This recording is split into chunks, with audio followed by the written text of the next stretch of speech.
అందరికీ నమస్కారం. నా పేరు గౌతమ్ తేజ్. ఈరోజు మన ఫస్ట్ పాడ్కాస్ట్ వచ్చేసి ఒక డాక్టర్తో. ఆయన మరెవరు కాదు, మన డాక్టర్ విఠల్ బాబు గారు. Hello sir. ఇక్కడికి వచ్చిన ప్రతి ఒక్కరు వాళ్ళ ఆరోగ్యం గురించి, వాళ్ళ మంచి గురించి వాళ్ళు మాట్లాడుతుంటారు, కానీ మీ గురించి ఎవరు అడగరు. సో మీ హెల్త్ ఎలా ఉంది సార్?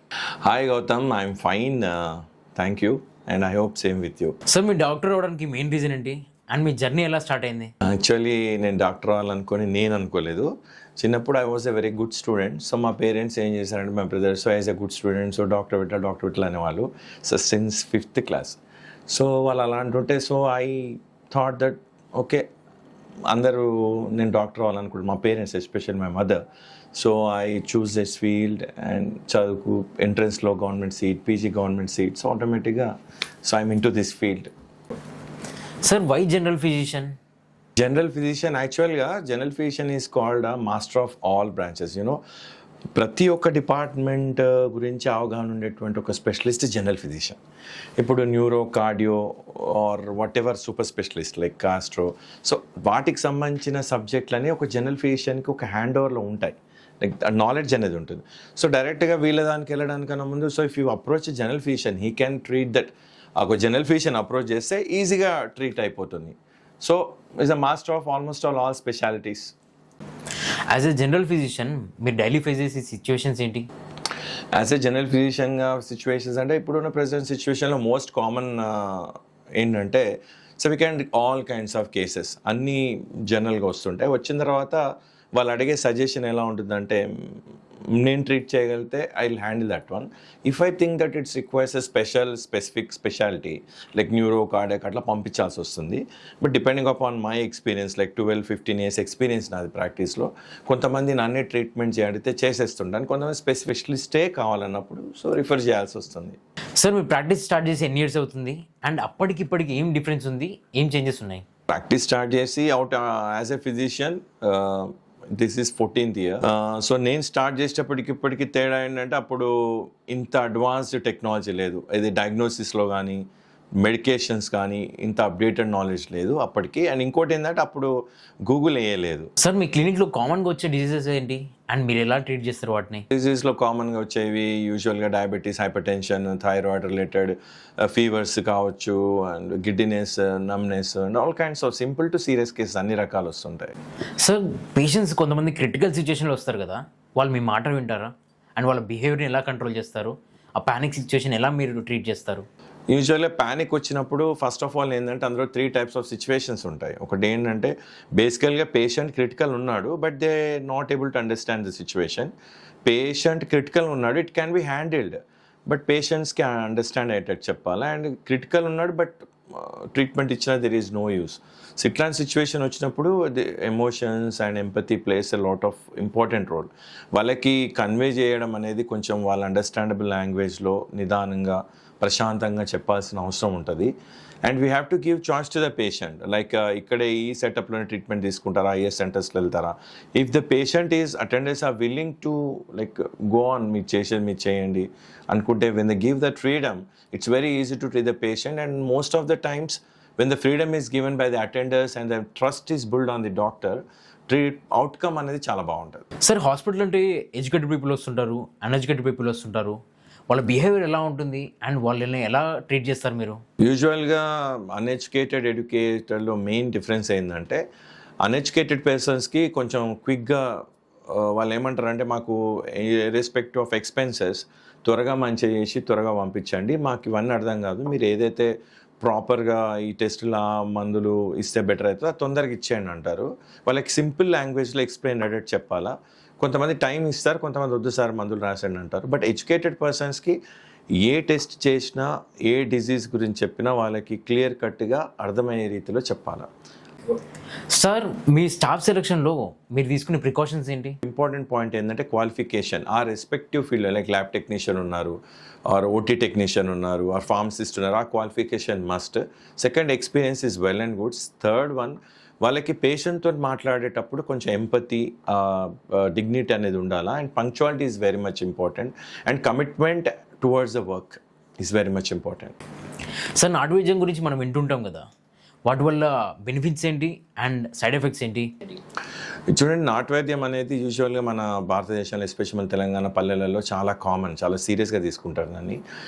నాటు వైద్యం తీసుకొని నా ఎక్స్పీరియన్స్లో, నా ఇప్పుడు 15 years ఎక్స్పీరియన్స్లో నేను నాటు వైద్యం తీసుకున్న మంచిగా పేషెంట్స్ని చూశాను, అది తీసుకొని కిడ్నీలు ఖరాబ్ అయిపోయి డెత్ అయిన పేషెంట్స్ చూశాను. ఎక్కువ శాతం నాటు వైద్యం అనేది కామెర్లకి, జాండీస్కి, పెరాలసిస్కి, కిడ్నీ స్టోన్స్కి తీసుకుంటూ ఉంటారు. సార్ హోమ్ రెమెడీస్ ఎంతవరకు ఉపయోగకరం సార్? డెఫినెట్లీ హోమ్ రెమెడీస్ అనేవి చాలా బెనిఫిషియల్ ఉంటాయి. ఎస్పెషల్లీ ఎల్డర్లీ పర్సన్స్, మన ఇంట్లో 60-70 years ఉన్న వాళ్ళని రెగ్యులర్గా కామన్గా అబ్జర్వ్ చేసే వాళ్ళు ఉంటారు ఫ్యామిలీస్లో. ఆ సింపుల్ చిట్కాలు అనేవి స్టార్టింగ్ స్టేజెస్లో ఉన్నప్పుడు జబ్బులకు అనేది చాలా ఉపయోగం ఉంటుంది. అట్లాగే దీర్ఘకాలిక జబ్బులు అంటే బీపీ, షుగర్ లాంటివి కూడా. సో మెడిసిన్స్ వాడుతూ కొన్ని ప్రికాషన్స్ ఫుడ్లో కానీ తీసుకుంటే ఇంట్లో హోమ్ రెమెడీస్తో it's very beneficial. Corona vaccinations తర్వాత చాలామంది హార్ట్ స్ట్రోక్ దానివల్లనే వస్తుంది, దాని వ్యాక్సిన్ తీసుకున్నందుకే అంటున్నారు. మీరేమంటారు సార్? సో ఐ థింక్ ఇప్పుడున్న పరిస్థితుల్లో మనం వ్యాక్సినేషన్ గురించి అవుతున్నది అని చెప్పడానికి ఎప్పుడైనా మనం ఏదైనా స్టేట్మెంట్ కాన్ఫిడెంట్గా ఇవ్వాలంటే డిసీజ్ రిలేటెడ్ కానీ ట్రీట్మెంట్ రిలేటెడ్ కానీ దానికి ఎవిడెన్స్ బేస్డ్ ఉండాలి. ఎవిడెన్స్ బేస్డ్ అంటే కొన్ని specific authentic companies, health companies కొన్ని సెట్ ఆఫ్ పేషెంట్స్ మీద టెస్ట్ చేసి మేము ఇంత 1000 మంది మీరు టెస్ట్ చేసాం, వ్యాక్సిన్ తీసుకున్నాం, వాళ్ళు మీ ఫైండింగ్స్ అవును అవుట్ అండ్ అవుట్ వ్యాక్సిన్ వల్ల అయిందని చెప్పేసి వరల్డ్ హెల్త్ ఆర్గనైజేషన్ లాంటి ఆర్గనైజేషన్స్ ఇస్తేనే మేము దాన్ని చెప్పాలి తప్పితే అదర్వైజ్ వితౌట్ అథెంటిక్ డేటాతో మనం చెప్పకూడదు. నా పర్సనల్ ఎక్స్పీరియన్స్ అయితే maybe because of the life style అంటే ఏంటంటే ఇప్పుడు సెడెంటరీ లైఫ్, ఫిజికల్ యాక్టివిటీ తక్కువగా ఉండడం, సోషల్ మీడియాలో ఎక్కువ అడిక్ట్ అయిపోయి కదలిక లేకపోవడం, అట్లాగే ఆహారం ఫుడ్ మీద కంట్రోల్ లేకపోవడం వల్ల ఏమన్నా ఇన్ఫ్లుయెన్స్ అయ్యి ఉండొచ్చు తప్పితే అవుట్ అండ్ ఆఫ్ వ్యాక్సిన్ అని మనం చెప్పడానికి there is no evidence. Sir brain stroke ఎందుకు వస్తుంది? యూజువల్గా బ్రెయిన్ స్ట్రోక్ అంటే ఏంటంటే పెరాలసిస్, మన తెలుగులో పక్షవాతం అంటాం. బ్రెయిన్ స్ట్రోక్ రావడానికి మోస్ట్ కామన్ కాజ్ ఏంటంటే heart problems or BP, sugar కానీ థైరాయిడ్ కానీ ఉండి దానికి సంబంధించి మెడిసిన్ వాడకపోవడం అండ్ టొబాకో ప్రొడక్ట్స్ ఎక్కువ తీసుకోవడం, అంటే తంబాకు, గుట్కా, జోడ్బాయ్, స్మోకింగ్ ఆర్ ఆల్కహాల్ బెవరేజెస్ అంటే మందు, బీరుక లాంటివి ఎక్కువ తీసుకోవడం. సో ఇవి ఎక్కువ తీసుకున్నప్పుడు ఏమవుతుందంటే బాడీలో బ్యాడ్ కొలెస్ట్రాల్ పేరుకుపోయి బ్రెయిన్కి తీసుకెళ్లే బ్లడ్ వెసల్స్లో బ్యాడ్ కొలెస్ట్రాల్ పేరుకుపోయి సో ఒక్కొక్క పార్ట్కి బ్లడ్ సర్క్యులేషన్ జామ్ అయినప్పుడు ఆ పార్ట్ని కంట్రోల్ చేసే నర్వ్స్ పనిచేయకపోవడం వల్ల ఆ ఏరియా ఎక్స్టర్నల్గా మనకి వర్క్ చేయదు. అంటే ఇట్ కుడ్ బి ఒక కాలు చేయి కావచ్చు, one side or one half of the face, or లేకపోతే అబ్నార్మల్ సెన్సేషన్ అంటే లేని తిమ్మిరి బాడీ అంతా అనిపించడము, మాట పడిపోవడము ఆర్ కంటి చూపు సడన్గా తగ్గిపోవడము. సో ఇవన్నీ పక్షవాతం కిందికి వస్తాయి అనమాట. It's called brain stroke. So brain stroke బేసికల్ రావడానికి కారణం out and out diabetes, hypertension, heart disease ఉండి వాటి మెడిసిన్స్ వాడకపోవడం అండ్ టొబాకో ప్రొడక్ట్స్ ఎక్కువ తీసుకోవడం. సో వీటిని కంట్రోల్ పెట్టుకుంటే బ్రెయిన్ స్ట్రోక్ రాదు. ఇన్ కేస్ వచ్చింది, సో వెంటనే within 3.5 hours if you could reach an hospital, so ఆ టైంలో రీచ్ అవుతుంది. సిటీ స్కాన్లో, ఎంఆర్ఐ బ్రెయిన్లో కనుక మనకి ఒకవేళ ఇన్ఫాక్ట్ అంటే బ్లడ్ సర్క్యులేషన్ జామ్ అయిపోవడం ఉంటే ఒక ఇంజెక్షన్స్ 25,000 to 35,000 ఇంజెక్షన్ ఉంటుంది.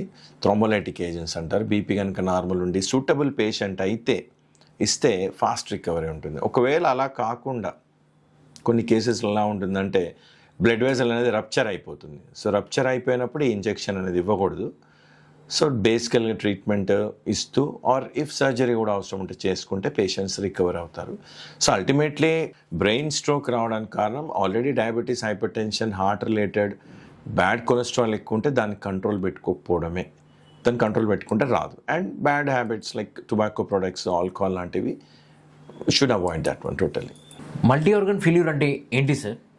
సో మల్టీ ఆర్గన్ ఫెయిల్యూర్ అనేది ఏంటంటే అన్ని అవయవాలు క్రమేపీ డ్యామేజ్ అయిపోవడం. సో అది ఏ కండిషన్లో అవుతుంది? యూజువల్గా మన బాడీలోకి ఏదైనా బ్యాక్టీరియా ఇన్ఫెక్షన్ చొచ్చుకుపోయింది in the form of virus or bacteria, patient కనుక హాస్పిటల్కి లేట్గా ప్రెజెంట్ అయ్యారు ఆర్ పేషెంట్కి ఇన్ఫెక్షన్ వచ్చింది కానీ ఆయనకి దాంతోపాటు ఏదైనా వేరే డిసీజెస్, ఇమ్యూనిటీకి తక్కువ అయ్యే డిసీజెస్ లైక్ షుగర్ కావచ్చు, హెచ్ఐవి కావచ్చు, థైరాయిడ్ కావచ్చు ఆర్ ఏజ్ ఎక్కువ ఉండొచ్చు ఆర్ ఆల్రెడీ పేషెంట్ ఏమైనా ఇమ్యూనో సప్రెసెంట్ టాబ్లెట్స్ వాడుతున్నారు అంటే ఆమ్నాకాటిలిస్, లైక్ కొన్ని రకాల కార్టికో స్టిరాయిడ్స్ అంటాం మెడికల్ టర్మ్స్లో, అలాంటివి వాడుతున్నా కూడా ఏమవుతుందంటే మన బాడీలో ఆల్రెడీ వచ్చిన సింపుల్ ఇన్ఫెక్షన్ కావచ్చు or some deadly virus entered in our body and అది కంట్రోల్ అవ్వకపోవడం వల్ల క్రమేపీ ఒక్కొక్క ఆర్గాన్ని డ్యామేజ్ చేసుకుంటూ వెళ్ళిపోవడం. రెండో కండిషన్ ఏంటంటే పేషెంట్కి ఉన్నటువంటి హ్యాబిట్స్ అంటే ఏంటి,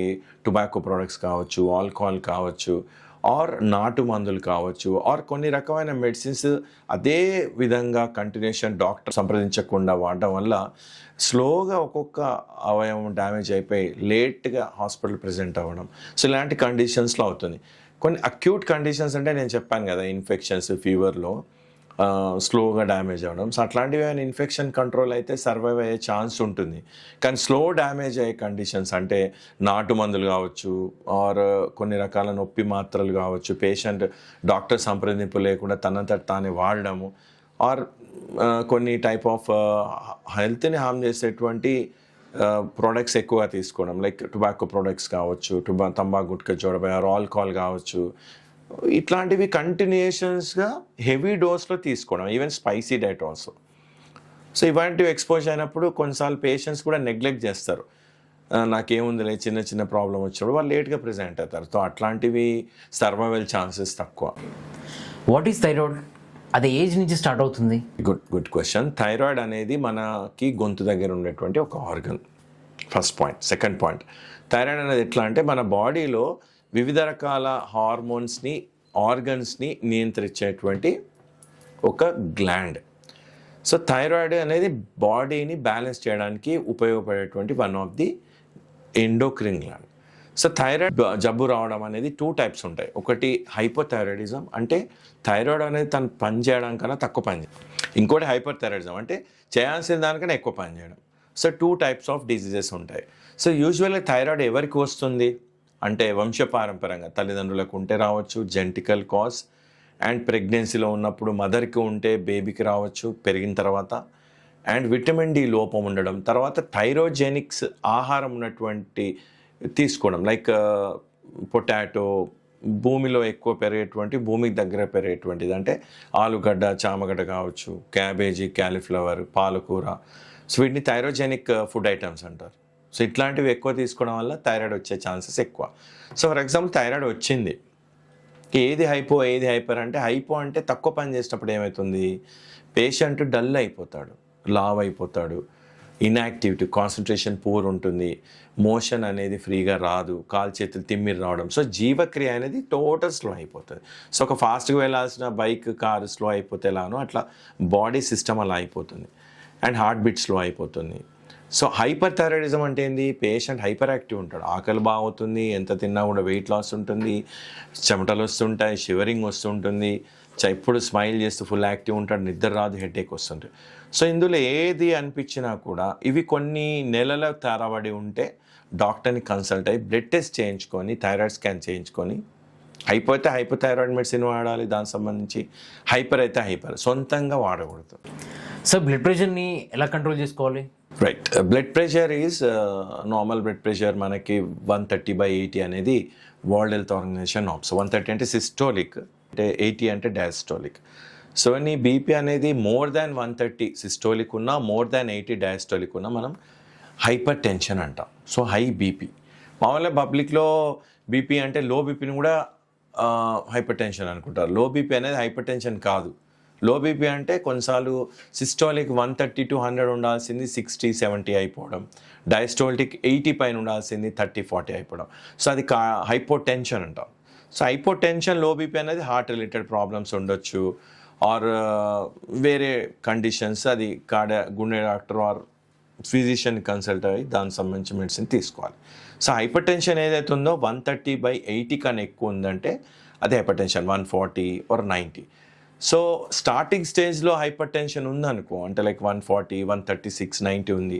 సో పేషెంట్కి బేసికల్గా హైపో రెండిట్లో కూడా కళ్ళు తిరగడం, చెమటలు రావడం, నీరసంగా ఉండడం అవుతుంది.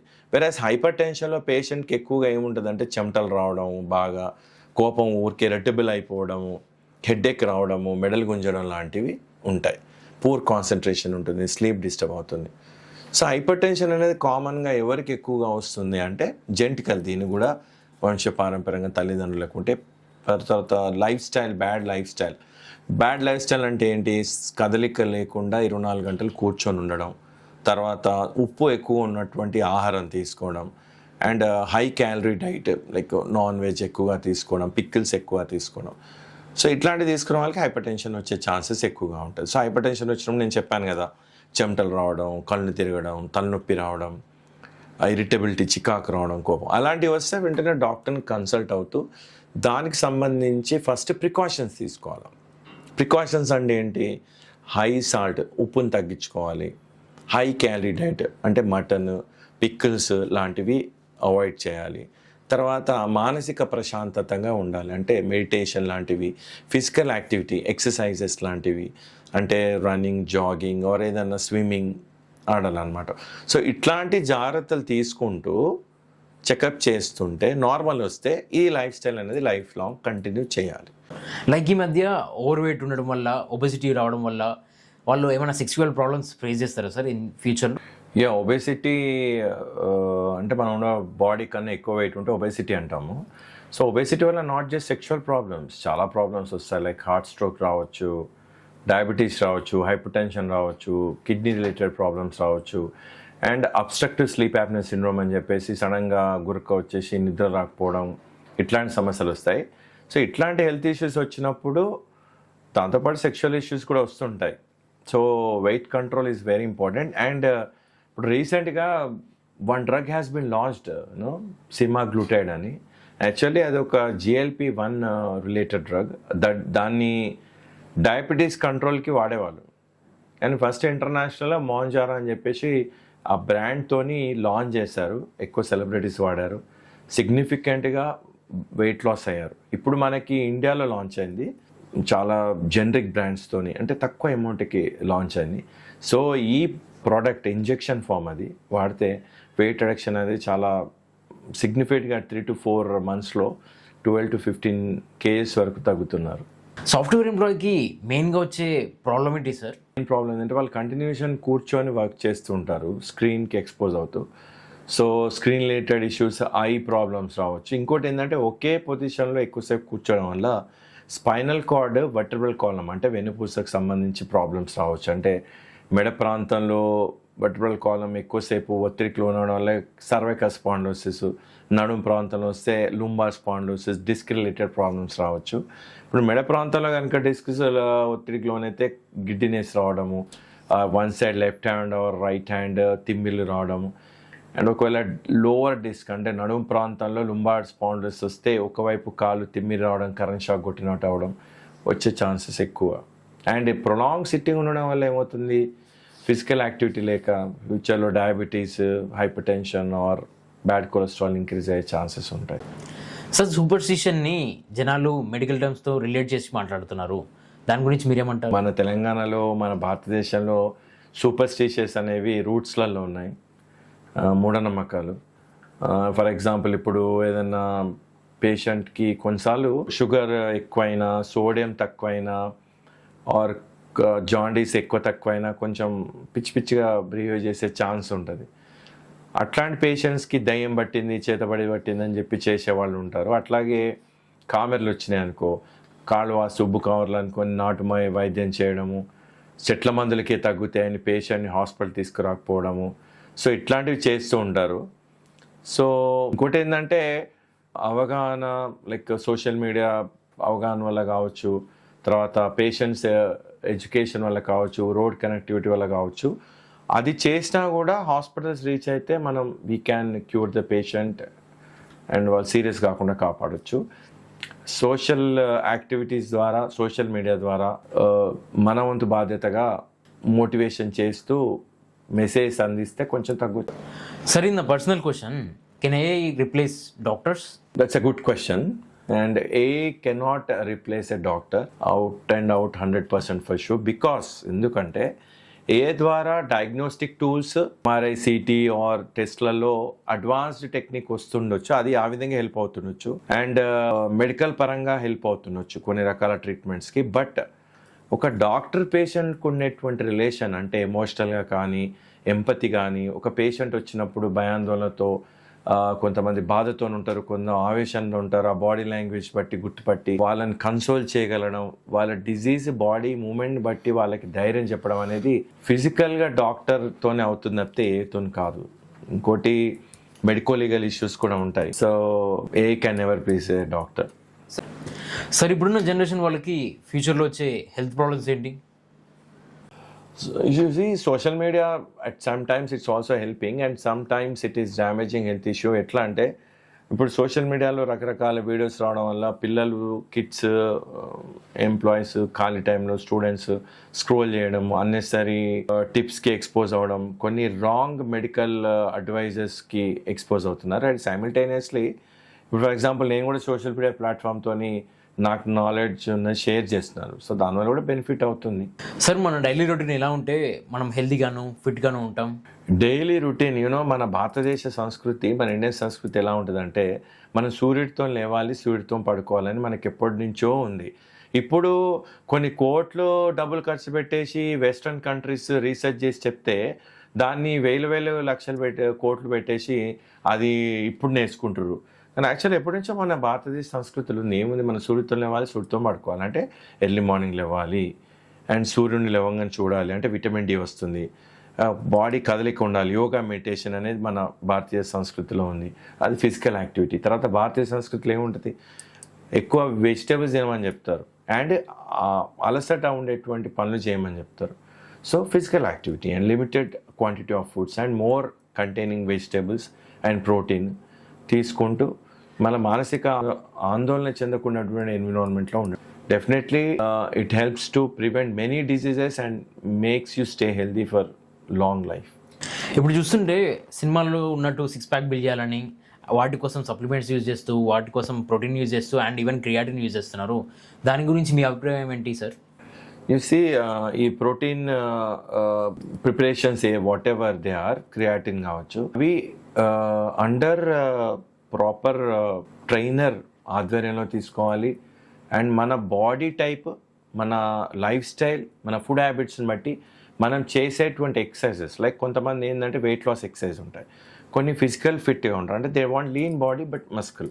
కొంతమంది హెవీ వెయిట్ మజిల్ కావాలి. సో ఎవరికి సూట్ అవుతుందో అండర్ ఆ ట్రైనర్ అండ్ డాక్టర్ కన్సల్టెన్సీ వాడాలి. అండ్ ఎవరు పడితే అడుగులో వాడదు. ఇవి వాడితే కిడ్నీస్ డ్యామేజ్ అయ్యే ఛాన్స్ ఉంటాయి. సరే ఇప్పుడు మనకు సమ్మర్ సీజన్ కదా, ఎలాంటి ప్రికాషన్స్ తీసుకోమంటారు? సమ్మర్లో యూజువల్గా మోస్ట్ కామన్ అందరికీ తెలిసిందే, ఎక్కువ ఎండకి ఎక్స్పోజ్ అవుతాం, ఎక్స్ట్రీమ్ టెంపరేచర్స్ ఉంటాయి. సో రాకుండా ఉండాలి, మనం ఎక్స్పోజ్ కాకుండా ఉండాలంటే బాడీకి సరిపడా వాటర్ ఎక్కువ ఇస్తుండాలి, హైడ్రేషన్ ఎక్కువ ఉండాలి. బాడీలో వాటర్ క్వాంటిటీ తగ్గించేటువంటి ఫుడ్ అవాయిడ్ చేయాలంటే masala food, non veg, chilli ఉన్నటువంటి అవాయిడ్ చేయాలి. తక్కువ క్వాంటిటీ ఎక్కువసార్లు తీసుకోవాలి, వాటర్ క్వాంటిటీ ఎక్కువ ఫుడ్ తీసుకోవాలి, కాటన్ డ్రెస్సెస్ వేసుకోవాలి, ఎక్కువ చల్లటి ప్రదేశాల్లో ఉండాలి. అండ్ వర్క్ ఏదైతే ఉందో చల్లగా ఉండే టైంలో చేసుకోవాలి ఎక్కువ శాతం. మరి పీక్ అవర్స్ అంటే బిట్వీన్ 2 to 4, 5 ఎక్కువ ఎండ ఉంటుంది, ఆ టైంలో బయటికి రావద్దు. కాలేజ్కి వెళ్ళే స్టూడెంట్స్ చాలా వరకు డ్రగ్స్కి అలవాటు పడుతున్నారు. దాని గురించి మీరేమంటారు సార్? అండ్ వాళ్ళకి ఫ్యూచర్లో ఎలాంటి హెల్త్ ఇష్యూస్ వస్తాయి? డ్రగ్స్ అలవాటు అవడం వల్ల మన బాడీలో ఇమ్యూనిటీ సిస్టమ్ అనేది డ్యామేజ్ అయిపోతుంది, మైండ్, నర్వస్ సిస్టమ్ అనేది డ్యామేజ్ అవుతుంది, స్లోగా హార్ట్, లంగ్స్, కిడ్నీస్ అన్ని డ్యామేజ్ అవుతాయి. So it's not at all good for health. ఒక తాత్కాలికంగా మానసిక ఉల్లాసం కోసం తీసుకున్న drugs are not at all good for health. దీని బదులు వేరే ఆప్షన్ తీసుకోవాలి, like dopamine, happy hormones release చేసేటువంటిది, exercises, sports, games and meditation, yoga and వాళ్ళ రిలీజియన్ బట్టి స్పిరిచువల్ హ్యాబిట్స్ అలవాటు చేసుకుంటే దీని నుంచి బయటపడవచ్చు. సార్ డాక్టర్స్ దగ్గర అటాక్ సిచ్యువేషన్స్ చాలా వస్తాయి. అలాంటి సిచ్యువేషన్స్ గురించి మీరు ఏమన్నా చెప్పగలుగుతారా? అక్కడ ఉన్నటువంటి సిచ్యువేషన్ అగ్రెసివ్గా ఉండడం, ఆ డాక్టర్స్ ఉన్న ప్రెమిసెస్లో ప్రికాషన్స్ ప్రాపర్ ముందే అలర్ట్గా లేకపోవడం. అంటే ట్రస్ట్, ఇప్పుడు డాక్టర్ అనే వాళ్ళు ఏం చేస్తారు, వాళ్ళకు ఉన్నటువంటి డిజీజెస్కి ఉన్నటువంటి diagnosis, what are possibilities patients చెప్తారు. సో అది పేషెంట్ తీసుకొని రియాక్షన్ బట్టి ఉంటుంది. సో కొంతమంది అగ్రెసివ్గా or under alcohol or drug control ఉన్నప్పుడు ఆ బిహేవియర్ ఉన్నదానికి డాక్టర్స్ చాలామంది సఫర్ అయ్యారు. సో అట్లాంటివి చేయకూడదు. I strongly condemn that one. Because మనకు ఒకవేళ డాక్టర్ పాయింట్ ఆఫ్ వ్యూ మనకి ఏమన్నా డ్యామేజ్ అయింది అనుకొని ఒకవేళ పేషెంట్ రిలేటివ్స్ అనుకుంటే పేషెంట్ డాక్టర్స్ మీద అటాక్ చేయకూడదు. ఎందుకంటే ఇప్పుడు స్ట్రాంగ్ లీగల్గా రూల్స్ ఉన్నాయి, నాన్ బెయిలబుల్ వారెంట్ ఇష్యూస్ ఉంటాయి. సో నిజంగా డాక్టర్ నిరీక్షణ వల్ల పేషెంట్కి ఏమైనా అయింది అనుకుంటే లీగల్గా వెళ్ళొచ్చు. మన కన్జ్యూమర్ చట్టాలు ఉన్నాయి, దాని పరంగా వెళ్ళొచ్చు. ఒకవేళ నిజంగా తప్పుంటే చట్టాలు న్యాయం చేస్తాయి. అనవసరంగా డాక్టర్ మీద దాడి చేయడం వల్ల మీ తర్వాత ఆ డాక్టర్ తప్పు లేదని మీరు క్షణికావశంలో చేయడం వల్ల మీకు నాన్ బెయిలబుల్ వారెంట్ వచ్చి మీ జీవితాంతం జైల్లో ఉండి మీ జీవితాలు, మీ ఫ్యామిలీ స్పాయిల్ అవుతాయి. అనవసరంగా అన్యాయంగా ఒక సమాజానికి సర్వీస్ చేసే వ్యక్తికి అన్యాయం చేసినట్టు ఉంటుంది. సార్, డాక్టర్ది ప్రాపర్ గైడెన్స్ లేకుండా skin care and hair care చేస్తున్నారు, వాటి గురించి మీరేమంటారు? Not at all advisable, because వాటి వల్ల ఎంత బెనిఫిట్ అనుకుంటారో అంత డ్యామేజ్ అయ్యి ఛాన్స్ ఉంటుంది. సో ఖచ్చితంగా skin doctor, dentologist, trichologist, super speciality చేసిన వాళ్ళు మెడికల్ రిలేటెడ్ పర్సన్స్ని అప్రోచ్ అవుతూ దాని రిలేటెడ్ ట్రీట్మెంట్ తీసుకోవడం. సార్, ఇప్పుడున్న జనరేషన్ వాళ్ళకి టాటూస్ అనేది ఒక పార్ట్ అయిపోతుంది. దానివల్ల హెల్త్ ఇష్యూస్ ఏమేమి వస్తాయి అండ్ ఎలాంటి ప్రికాషన్స్ తీసుకోవాలి టాటూస్ వేసుకోవాలంటే? Tattoos of course okay, it's like fashion కోసం ఆర్ టు బి ట్రెండీ తీసుకుంటే okay, but precautions are must. Needle అనేది న్యూ నీడిల్ వాడాలి.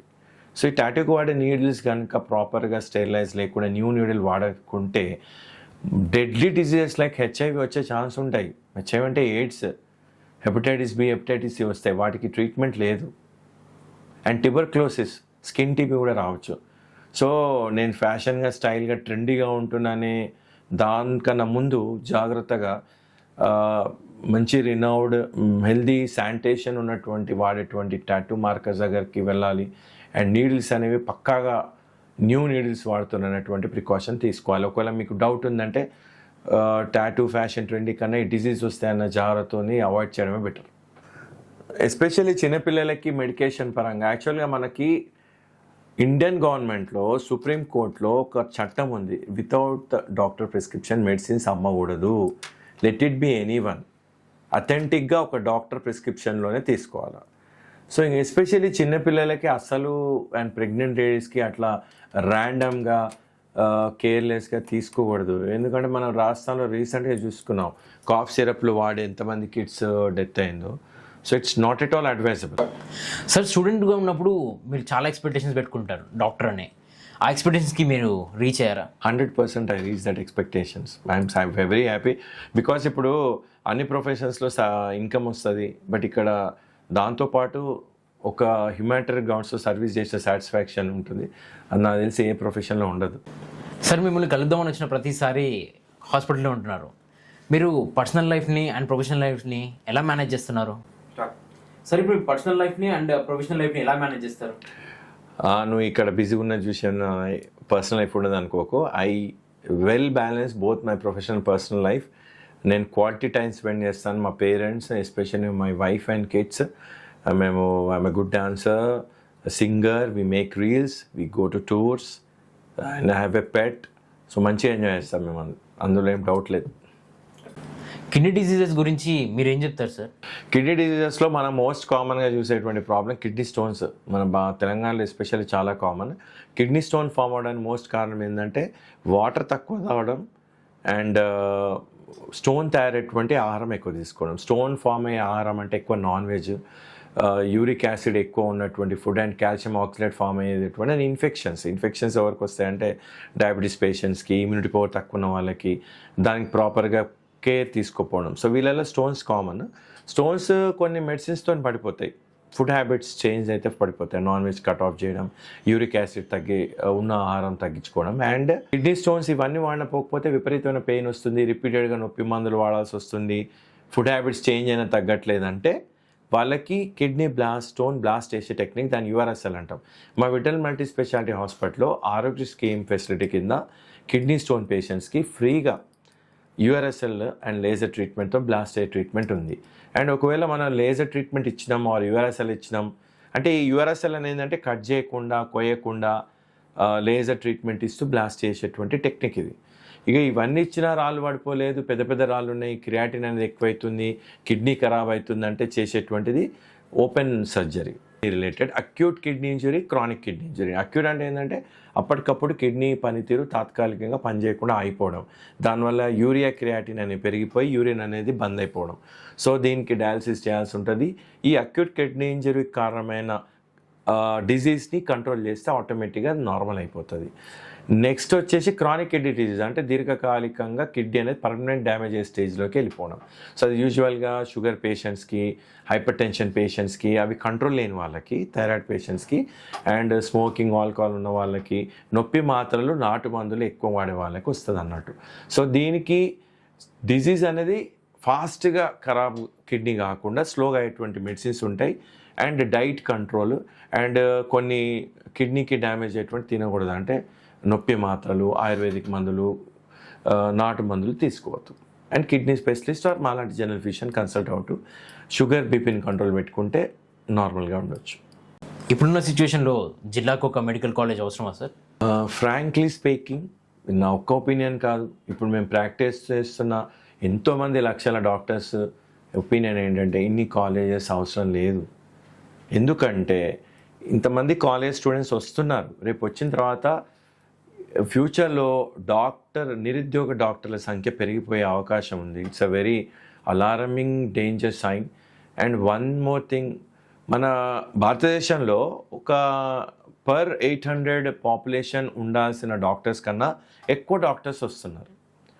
సో అట్లాంటప్పుడు ఏమవుతుందంటే డాక్టర్స్ అన్ఎంప్లాయ్మెంట్ పెరగవచ్చు. And of course when MBBS colleges జిల్లాకు ఒకటి ఉన్నప్పుడు దాని తగ్గట్టు కూడా PG colleges, speciality seats, super speciality seats ఉంటే ఈ పెంచిన ఎంబీబీఎస్ సీట్స్ అవును న్యాయంగా అక్యురేట్గా అనిపిస్తుంది.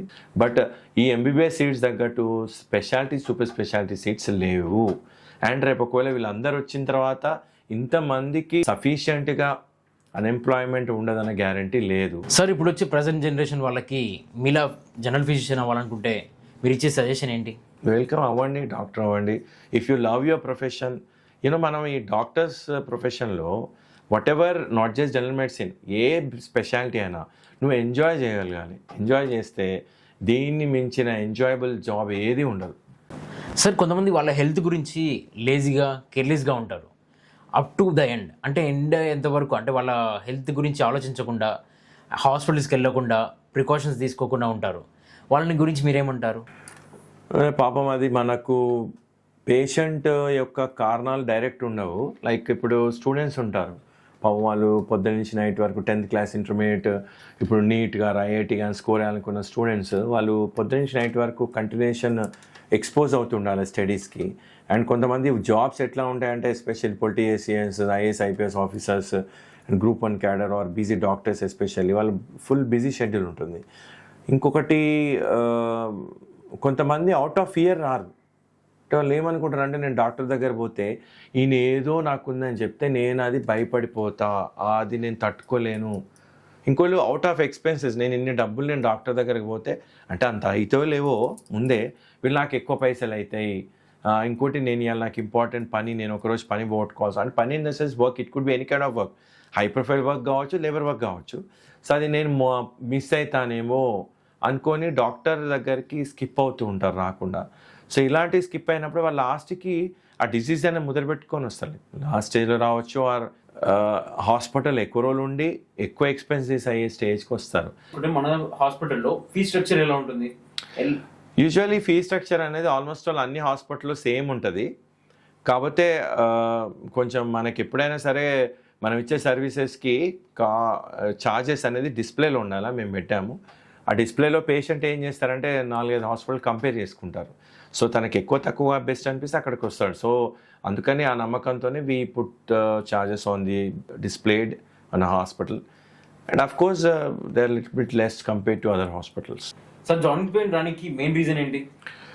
జాయింట్ పెయిన్స్ అనేది రకరకాలు ఉంటాయి. కొన్ని అక్యూట్ అంటాం, క్రానిక్ అంటాం. అక్యూట్ అంటే ఏంటంటే అప్పటికప్పుడు వచ్చినటువంటి జాయింట్ పెయిన్స్, యూజువల్గా fevers, viral fevers, reactive arthritis, urine infection వచ్చిన తర్వాత వస్తాయి. కొన్ని ట్రామా, ఎక్కువగా టేర్ అండ్ షేర్ అన్నాం, అంటే ఎక్కువ ఇప్పుడు కొండలు గుట్టలు ఎక్కడం, బరువులు ఎత్తుకొని లేబరర్స్లో వస్తుంటాయి. సో ఇంకోటి థైరాయిడ్, క్రానిక్ డిజీజెస్ అంటాం, రుమటాయిడ్ ఆర్థరైటిస్ అని, ఆటో ఇమ్యూన్ డిజార్డర్స్ అంటాం.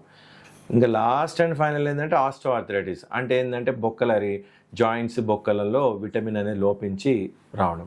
సో ఈ పేషెంట్స్కి, ఏ పేషెంట్కి ఉన్న కారణం బట్టి మనం ట్రీట్మెంట్ చేయాలి. అక్యూట్ అనేవి లైక్ వైరల్ ఫీవర్లో వచ్చినటువంటివి, thyroid or chikungunya or autoimmune disorders, rheumatoid arthritis, ఇట్లాంటి వాటిలలో మెడిసిన్స్తోని ఫాస్ట్గా రిలీఫ్ వస్తుంది, మంచిగా రిలీఫ్ అవుతాయి. కానీ ఆస్టో ఆర్థరైటిస్ అంటే కీళ్ళు మొత్తం అరిగిపోవడం, కాల్షియం తగ్గి, వెయిట్ వల్ల, ఓవర్ వెయిట్ వల్ల కావచ్చు, ఎక్కువ మెట్లు ఎక్కి దిగే వాళ్ళలో కావచ్చు, డైలీ ఎక్కువ అన్నట్టు స్ట్రెయిన్ అవ్వడం. సో ఇలాంటి వాళ్ళకి మజిల్ స్ట్రెంథనింగ్ ఎక్సర్సైజ్, అంటే జాయింట్ చుట్టూ ఉన్నటువంటి కండరాలు బలం వచ్చేటువంటి ఎక్సర్సైజ్ చేస్తూ కాల్షియం, జిగురు వచ్చి వేయాలి. సో ఇవి ఇచ్చినా తగ్గకపోతే లేటెస్ట్ మెడిసిన్స్ వచ్చాయి, హైల్యూరానిక్ యాసిడ్ ఇంజెక్షన్స్ అని జాయింట్లో ఇస్తాం, 12,000 to 10,000 ఉంటాయి. అవి ఇస్తే ఒక 1 to 2 years వరకు రిలీఫ్ ఉంటుంది. అది ఇచ్చినా తగ్గకపోతే PRP అని, అంటే ఒక పేషెంట్ యొక్క బ్లడ్ నుంచి ప్లాస్మా రిచ్ ప్రోటీన్స్ అని ఇచ్చి జాయింట్లోని ఇన్ఫ్లేట్ చేయడం, అదొక 75,000 to 1 lakh ఉంటుంది. సో అది ఇచ్చినా జరగకపోతే ఇంకా లాస్ట్ అండ్ ఫైనల్ స్టేజ్ వచ్చేసి నీ రీప్లేస్మెంట్. ఇవన్నీ కాకుండా పేషెంట్ నీ రీప్లేస్మెంట్ ఇవన్నీ వద్దనుకుంటే ఫిజియోథెరపీ అనేది ఒక మంచి ఆప్షన్. థ్యాంక్ యూ సార్, ఇంత పేషెన్సీగా ప్రతి క్వశ్చన్కి చాలా బాగా ఆన్సర్ చేశారు. Thank you thank you all for watching this podcast. Signing off, Gautam Tej.